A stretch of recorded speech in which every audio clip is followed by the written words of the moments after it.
Hola, ¿cómo están? Buenas tardes. Espero que estén bien todos, gracias a Dios, porque nos vemos aquí una vez más para seguir nuestro estudio acerca de el Evangelio de Juan. Gracias por el interés que tienen. No mucha gente, pero gracias a Dios sí hay quien tiene deseos de profundizar en la palabra de Dios. Como siempre, vamos a iniciar con resolviendo el quiz 431, que ya es bastante avanzado, ya 431 es mucho.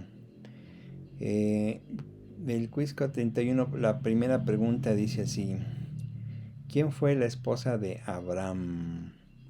Y la respuesta es Sarai, que está en Génesis 11:29. Génesis 11:29 es uno de los pasajes muy interesantes respecto a la vida de Abraham, su esposa Sarai. Número 2. ¿Quién dijo, quién dio la boca al hombre y a quién y en qué ocasión? O sea, ¿quién dijo, quién dio la boca al hombre y a quién se lo dijo y en qué ocasión? ¿Y a qué ocasión? Se lo dijo a Moisés en Génesis. eh, Se lo dijo a Moisés, pero en Éxodo 4:11, donde no quería ir y le dice que no, que porque no, que porque era lento para hablar, y le dijo, bueno, no, ¿quién hizo la boca al hombre? O sea, realmente tú puedes hacerlo, pero finalmente leímos que no lo hizo y tuvo que mandarlo a él con Aarón. Número 3. ¿Qué líder religioso se cayó de su silla y se fracturó el cuello? ¿Qué líder religioso se cayó de su silla y se fracturó el cuello? Fue Elí. Elí en 1 Samuel 4:18, al oír que habían, no tanto que sus hijos habían muerto, sino que habían capturado el arca de la alianza, pues se fue para atrás y dice ahí que ya era gordito y pues se pegó en la cabeza y se desnucó. 4. Pasaje en el que se encuentra la ley judía respecto a comer sangre. ¿Cuál es el pasaje respecto a la ley judía donde se habla acerca de comer sangre? Es en Levítico 3:17, donde se prohíbe comer sangre. 5. ¿Cuál es la primera parte del versículo que termina de la siguiente manera? Para que el mundo sea salvo por él. ¿Cuál es la primera parte de este versículo que termina diciendo para que el mundo sea salvo por él? Es Juan 3:17. Número 6. ¿Quién hizo la pregunta? ¿Soy yo acaso guarda de mi hermano? Es una pregunta y respuesta a la vez. ¿Soy yo acaso guarda de mi hermano? Pues lo dijo Caín cuando había matado a Abel, y el Señor le dijo, ¿qué es lo que hace? ¿Dónde está tu hermano? Y pues le dice, pues que yo lo ando cuidando, ¿qué?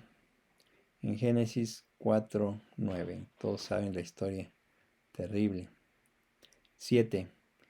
¿En qué lugares juzgaba Samuel a Israel? ¿En qué lugares juzgaba Samuel a Israel?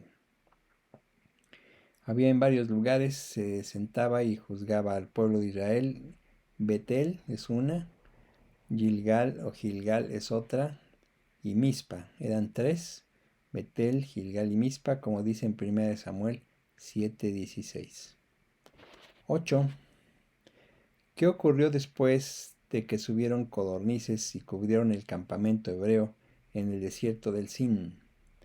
¿Qué fue lo que ocurrió después de que subieron codornices y cubrieron el campamento hebreo en el desierto del Sin? Por poco tiempo después, o al momento después de que aparecieron las codornices, en ese pasaje de Éxodo 16, 13 al 15, apareció el maná. Porque hay otro pasaje donde aparecen las codornices, donde piden carne, se las da, y después vino una mortandad sobre el pueblo de Israel. Pero en este caso es otro pasaje de Éxodo 16, apareció el maná. 9. ¿Qué capítulo de la Biblia exalta la sabiduría? Muy conocido por todos ustedes, el capítulo 2 de Proverbios. Proverbios 2 exalta a la sabiduría. 10. ¿Qué mandó Jehová a los israelitas que hicieran con el Eteo, Geseo, Amorreo, Cananeo, Fereceo, Heveo y Jebuseo? ¿Qué mandó Jehová a los israelitas que hicieran con todos estos pueblos? En Deuteronomio 7, 1 al 3 dice, destruirlas del todo.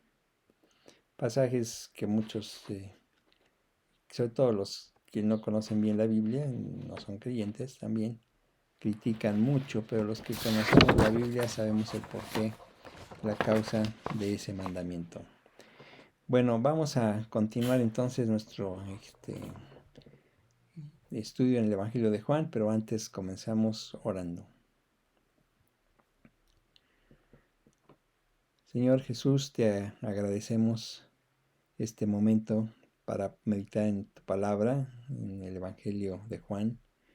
Danos entendimiento, sabiduría, tu guía, tener una mente dispuesta al aprendizaje, sobre todo para que al aprender de tu palabra, al aprender del Evangelio, de los demás evangelios, nosotros podamos tener una vida más centrada, más confiada en ti. Te pedimos tu bendición en el nombre de Jesús. Amén. Bueno, comenzamos o continuamos más bien, estamos en el Evangelio de Juan, en el capítulo 20 al final del mismo. Hoy vamos a meditar de los versículos 24 al 31. Ya vimos que los discípulos, a Jesús se les apareció a los discípulos, en medio de ellos, de la nada, apareció ahí y les dijo, pues vean y tóquenme porque un espíritu no tiene carne y huesos como yo tengo, ¿no? Y ellos vieron a Jesús, y los invitó a tocarlo para que vieran que Él era y creyeran. Y creyeron. Se llenaron de gozo, de estar temerosos de los judíos reunidos ahí, probablemente en la casa de Pedro, no sabemos bien exactamente. Pedro tenía su casa en Galilea, pero parece que también allí en Jerusalén había un lugar donde se quedaba. Pensamos en el aposento alto, podría ser, pero independientemente de eso, estaban reunidos y se apareció Jesús, para gozo de ellos, estaba vivo. Juan 20, 24 al 25 dice, pero Tomás, uno de los 12, llamado Dídimo, no estaba con ellos cuando Jesús vino. Le dijeron pues los otros discípulos, al Señor hemos visto. Él les dijo, si no viere en sus manos la señal de los clavos, y metiere mi dedo en el lugar de los clavos, y metiere mi mano en su costado, no creeré. Bueno, Tomás, en realidad, como otros discípulos que se mencionan en la lista de ellos, en los otros evangelios prácticamente nada más se mencionan. O sea, hay muchos discípulos que solo se mencionan y muchos de nosotros ni nos acordamos de ellos. Pero en el evangelio de Juan, Tomás en realidad sí se menciona. Se menciona varias veces y juega un papel especial en este evangelio.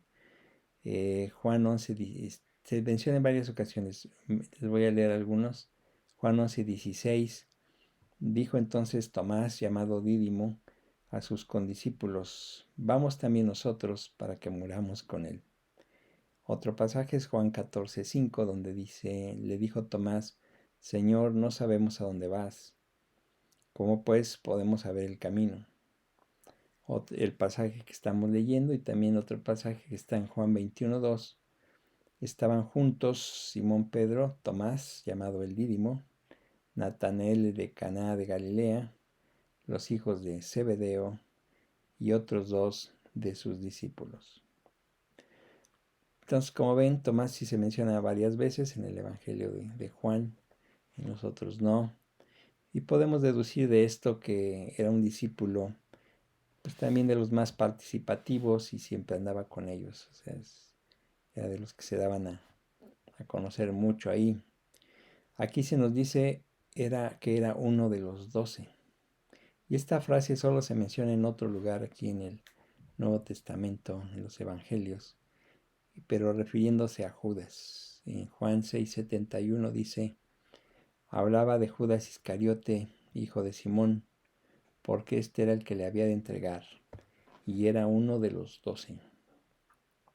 Bueno, el punto aquí es que aunque Tomás era uno de los 12, no estaba con ellos en esta ocasión, tampoco Judas. Pero Judas no estaba en esa ocasión, pero por diferente razón, como todos saben. Bueno, respecto a Tomás, sabemos que algunas personas cuando están pasando momentos difíciles de pena o desolación, encuentran alivio o encuentran refugio en la compañía de otros. Buscan compañía para buscar consuelo o ser animados. Pero otros se aíslan. Si hay gente que huye, que se aísla para pasar su pena solos. Bueno, cada quien. Eh, yo creo que Tomás era de estos. No buscó la compañía de los discípulos y probablemente de nadie más, sino solito fue a pasar su pena. Aunque los otros le dijeron a Tomás que habían visto a Jesús y lo habían tocado, pues no se convenció. Tomás, como mucha gente sabía bien o sabe, de lo que es capaz la imaginación. Ver no era suficiente para él, sino que tenía que tocar las marcas distintivas de Jesús para verdaderamente creer en él.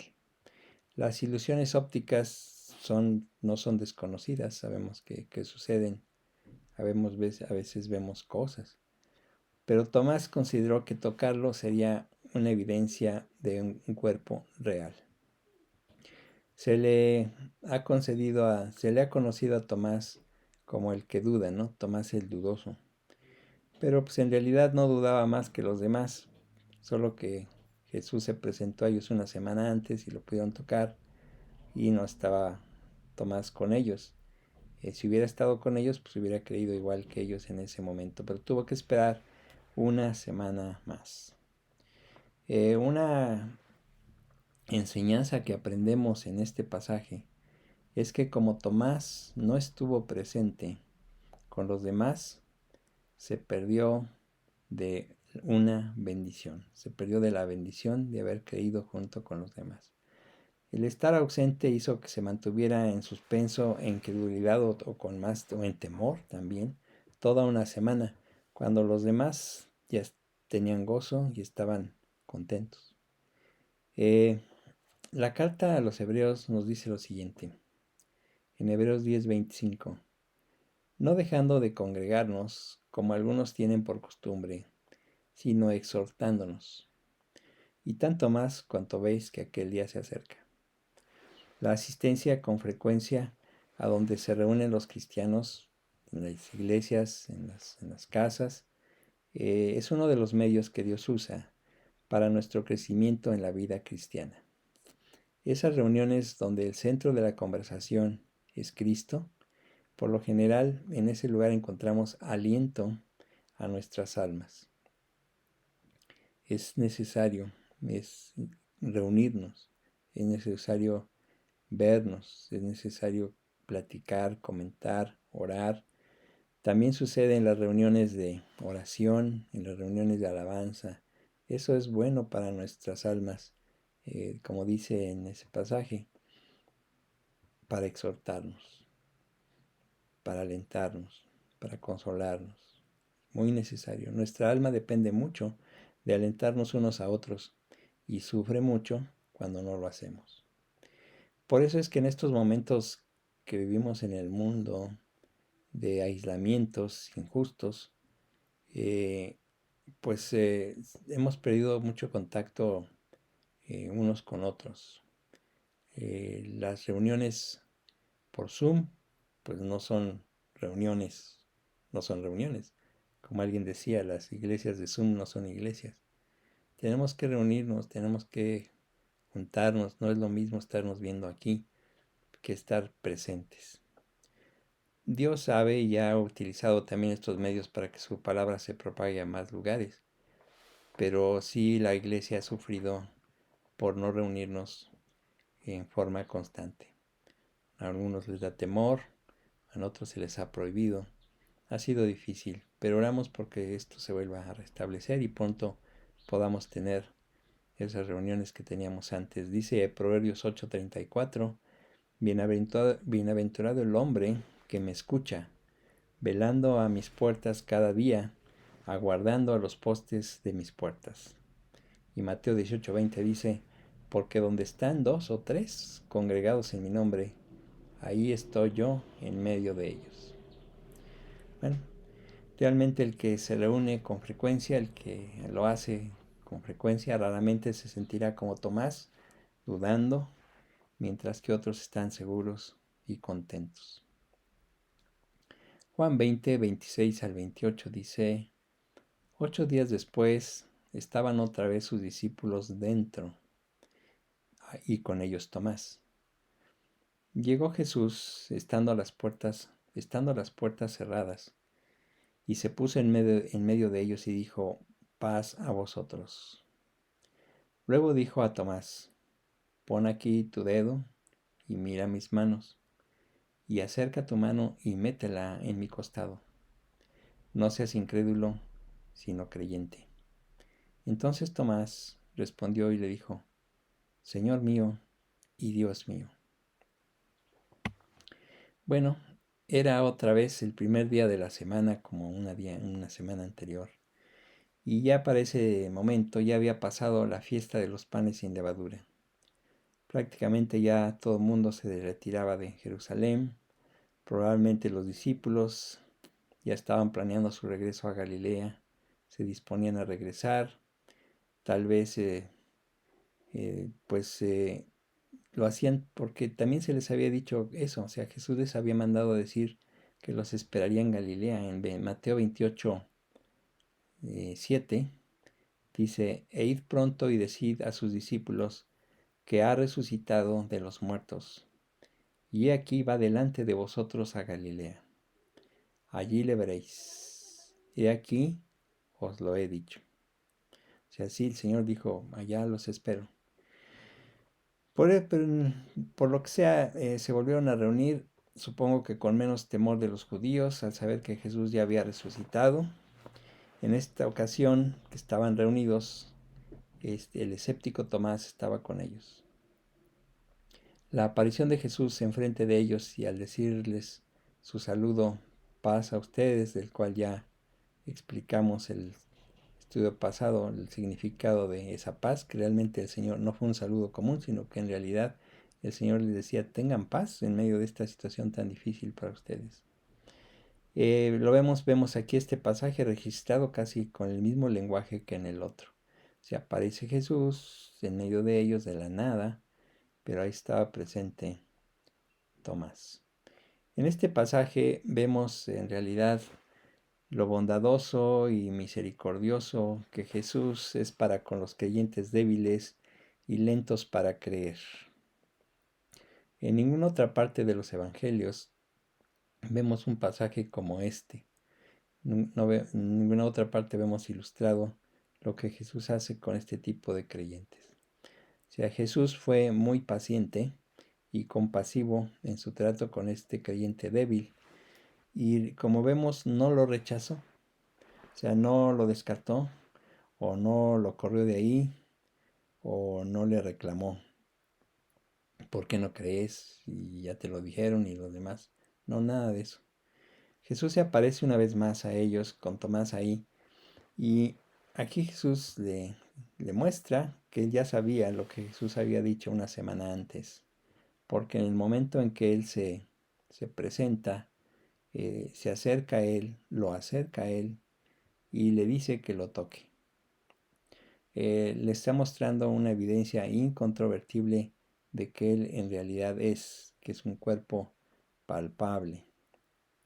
Realmente mucho amor de parte de Jesús, mucha paciencia, amor y paciencia que muchos de nosotros no tenemos para con otros creyentes.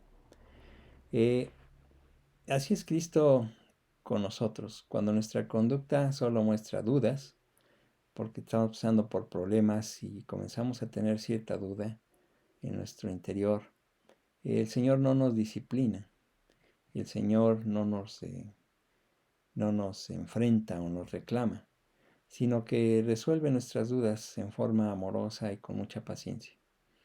Por lo general las resuelve haciéndonos pasar por situaciones en que decimos, bueno, nuestra duda no tiene razón de ser, o tal vez a través de la lectura diaria de la Biblia, a través de la oración o a través del consejo de otros, nuestras dudas se disipan. Jesús en realidad lo hace en forma paciente y amorosa. No hay reprensión de parte del Señor cuando nuestra mente comienza a dudar, a tener cierta incredulidad. El Espíritu Santo tiene cuidado de darnos suficiente evidencia de que Jesús es rico en paciencia y compasivo. Nuestro Señor, como todos sabemos, en su familia tiene muchos hijos débiles. También el Señor en su escuela tiene muchos alumnos lentos. El Señor en su ejército tiene muchos soldados desobedientes y en su rebaño tiene a muchas ovejas enfermas. Pero a todas Él las soporta, las cuida, las alienta y pues les muestra su amor. O sea, no es duro con todos nosotros. Si Él es así con nosotros, nosotros debemos ser así con los demás. Si hay creyentes lentos para aprender, hay otros creyentes lentos para creer, hay otros que no van al paso que nosotros quisiéramos que fueran, hay otros que tienen dudas como Tomás los tenía, pero en realidad son creyentes reales y verdaderos y nosotros debemos actuar con ellos como Jesús actúa con nosotros cuando tenemos problemas, con amor y con paciencia. Realmente la paciencia es una de las cualidades del creyente eh, que muestran que está madurando, que no somos muy pacientes en muchas cosas, somos impacientes. Juan 20:28. Entonces Tomás respondió y le dijo, Señor mío y Dios mío. Bueno, algo que debemos tener en mente y bien claro es que Cristo es Dios. O sea, esa es una realidad que debe de abarcar nuestra vida cristiana siempre. Es el gran fundamento de las verdades del cristianismo, la divinidad de Cristo. Si no fuera Cristo Dios, su mediación, su expiación, su intercesión, su sacerdocio, su obra completa de redención no tendría ningún sentido. No es Dios, sería otra persona que habría mandado a cumplir con eso. Pero no, el Señor mismo muestra que Él es Dios. Esta respuesta de Tomás de Señor mío y Dios mío es una de las, de las afirmaciones bíblicas respecto a su deidad, porque Jesús le dijo, no es cierto, no digas eso, yo no soy el Hijo de Dios, soy enviado por Él, pero no soy Él. No, en realidad Tomás dijo, Señor mío y Dios mío, y Él no lo reprendió, por eso lo aceptó, porque Él es Dios mismo.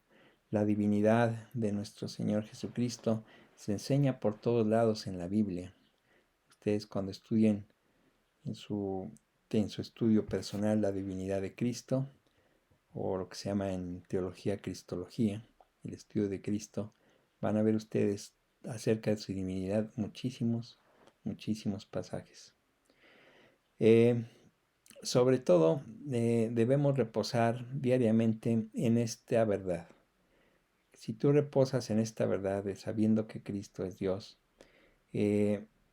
nuestras almas pecaminosas, pues van a vivir con confianza, sin dudas, sabiendo de que Él es un Dios perfecto, así como es un hombre perfecto. Es importante creer y descansar en eso porque trae mucha paz a nuestra alma, sabiendo que al creer en Él, creemos en Dios. Acuérdense que Jesús les dijo, voy a mi Padre y a vuestro Padre, a mi Dios y a vuestro Dios. Siendo el mismo, Él es entonces el Padre nuestro y el que está al cuidado de nosotros. Porque en Cristo pues, se tuvo que manifestar a través de Él para poder tener comunión con nosotros. Se manifestó, se encarnó, como dice en Felipe, se hizo pobre siendo rico. Él es hombre, por lo tanto nosotros podemos tocarlo con el sentimiento de nuestras dolencias todo el tiempo. Y es Dios, por lo cual Él puede salvar perpetuamente a los que se acercan a Él por medio de Cristo. El creyente no tiene por qué tener temor. O sea, solo tiene que ver a Jesús por medio de la fe y decir como Tomás, mi Señor y mi Dios. Con tal Salvador no necesitamos tener miedo de vivir la vida cristiana.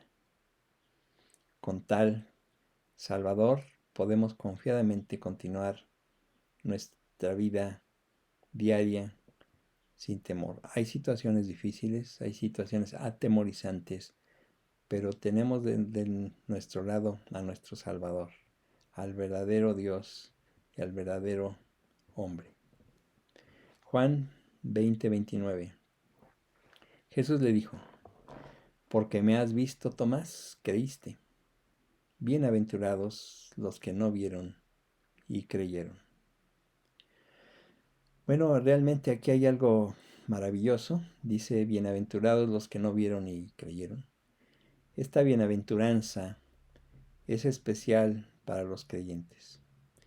Fue especial para los lectores del Evangelio cuando se publicó por primera vez, pero el mismo mensaje es para los lectores del Evangelio en la actualidad. Ellos no vieron ni tampoco nosotros a Jesús, en los que sucedieron después a los discípulos. Pero Tomás en realidad nos muestra que no somos muy diferentes a, a los incrédulos o a Él, porque muchas veces dudamos o no creemos sinceramente en Él a veces en situaciones difíciles. Pero dense cuenta, realmente los discípulos no creyeron hasta que lo vieron y lo tocaron, incluyendo Tomás. Una semana antes lo vieron los discípulos, aparte de Tomás, pero finalmente ellos vieron y creyeron. Uno de los discípulos, Juan, el que escribe este evangelio, se nos narra que él al llegar a la tumba no vio el cuerpo de Jesús, sino vio las ropas dispuestas en una forma especial en la tumba vacía, y vio y creyó. Pero aún así tuvo que ver para creer. Desde que pasó la generación de los apóstoles, todos los creyentes en Cristo han creído sin verlo. Para ellos, para todos ellos y para nosotros es esta bienaventuranza, donde el Señor dice bienaventurados, los que no vieron y creyeron. Esta bienaventuranza es pronunciada por Cristo para todo el creyente que no lo ha visto físicamente, pero lo palpa con sus sentidos y sus sentimientos de su presencia. Por el Señor dice bienaventurado. O sea, para nosotros la fe no viene por el ver, sino la fe viene por el oír, y el oír por la palabra de Dios. Juan sabía esto, el escritor de este evangelio, y nos presenta a nosotros la predicación de la palabra de Cristo en forma escrita, para que esa fe venga a nosotros. Juan 20, 30 y 31 dice, hizo además Jesús muchas otras señales en presencia de sus discípulos, los cuales no están escritas en este libro. Pero éstas se han escrito para que creáis que Jesús es el Cristo, el Hijo de Dios, y para que creyendo tengáis vida en su nombre. Bueno, dice aquí que Jesús hizo muchas otras señales en presencia de sus discípulos. Aunque las señales registradas en este Evangelio desde el capítulo 2 hasta el capítulo 12 fueron realizadas en presencia de sus discípulos, también fueron realizadas en presencia de mucha gente, es en presencia del mundo en realidad.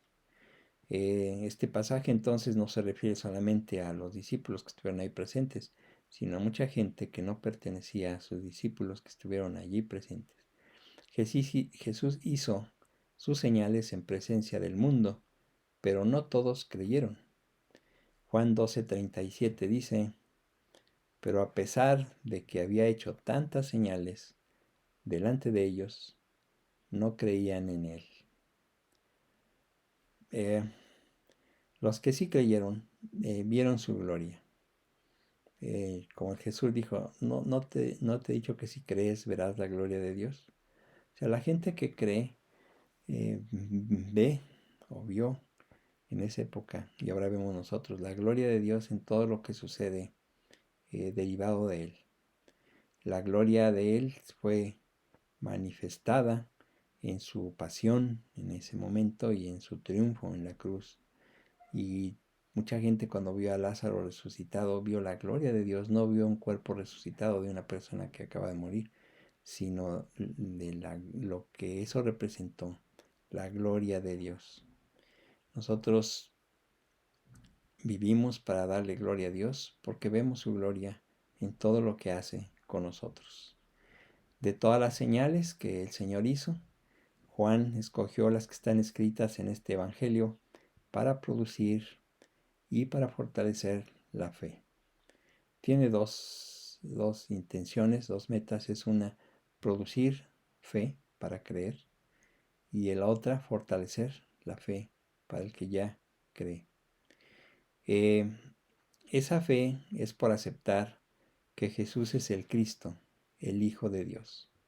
Para el apóstol Juan, que escribió el Evangelio, Mesías e Hijo de Dios, o Cristo e Hijo de Dios, son sinónimos y tienen el mismo sentido y la misma importancia. Juan da testimonio de Jesús como el que verdaderamente revela al Padre. Y todos aquellos cuya fe en Jesús es producida por el testimonio de estas señales y discursos, de inmediato reciben la vida en su nombre. Qué maravilloso que tú leas el Evangelio de Juan, entiendas y creas lo que ahí dice, y creas que Jesús es el Cristo, el Hijo de Dios, el Mesías, Dios mismo. Dice aquí que en ipso facto, en el momento, te da vida en su nombre. Qué maravilloso. Es algo espiritual que no acabamos de entender, que el momento en que tú crees verdaderamente, tienes vida en su nombre. Juan 3:36 dice: el que cree en el Hijo tiene vida eterna. Así de sencillo. O sea, mucha gente con la que he platicado, le he dicho, el problema con este mundo es que no cree. Y para salvarte no tienes que no tienes que desgarrarte las vestiduras, no tienes que llorar, tienes que creer. Cuando crees en la mente y eso llega a tu corazón, dice aquí, tienes vida en su nombre. Para que los hombres y las mujeres puedan creer en el Hijo y vivir, Juan escribió este Evangelio. Y pues durante 20 siglos, vemos que esto, o se ha dado testimonio de esto, de que esa meta se alcanzó por mucho. Mucha gente ha recibido a Cristo a través de la lectura del Evangelio según San Juan. Si tú has leído este Evangelio, si tú has estado viendo nuestros estudios y has creído, dos cosas suceden. te salvas o fortaleces tu fe que ya tenías. Los creyentes que leemos el Evangelio, leemos los otros Evangelios, sobre todo este, y meditamos en todo lo que aquí dice, nuestra fe se refuerza, nuestra fe se fortalece. Un Evangelio que es muy corto, pero que es muy poderoso para lo que Juan dijo aquí. Todo aquel que cree en el Hijo tiene la vida. Lo registró Juan, que son palabras de Jesús. Así es de que si tú has creído a través de todo lo que hemos dicho aquí, de que Jesús vino a dar su vida por nosotros, a pagar por nuestros pecados, a morir en la cruz, pagando un infierno que tú eras el que tenías que pagar, pero Él sufrió eso en lugar de ti, y que al tercer día resucitó, y se le apareció a muchos, y las pruebas son incontrovertibles de que Él vive, entonces tú te salvas.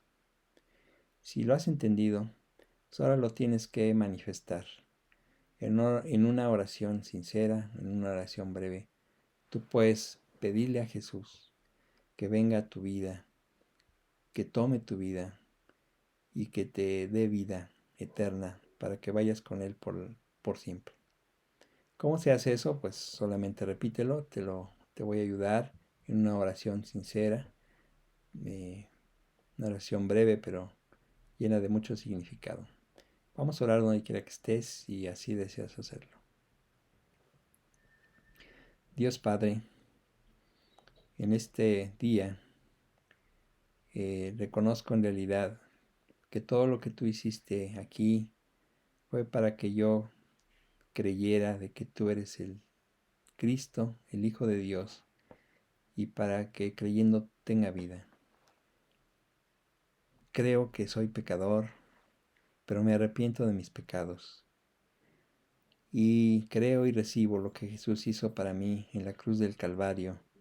Y también creo que Él resucitó de los muertos al tercer día para darme vida y también darme el poder de resucitar una vez que yo muera. Señor, te agradezco todo esto y lo creo en el nombre de Cristo. Amén. Bueno, es algo maravilloso lo que sucede, y es algo maravilloso lo que está escrito aquí. O sea, la palabra de Dios es viva y eficaz y más penetrante y cortante que una espada de dos filos. Y al entrar, penetra y discierne tus pensamientos, te hace entender que en realidad Jesús es el único que salva, es el único que le da respuesta a tu vida. Bueno, qué bueno que están aquí. Gracias por seguir estudiando la palabra con nosotros. El siguiente sábado nos vemos aquí, si Dios quiere, para continuar en en el mismo curso este que tenemos y que podamos continuar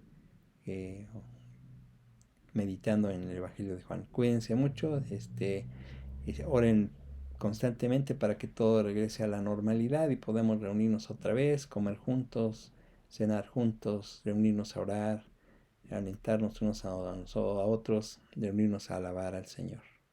Que Dios los bendiga y si Dios quiere nos vemos.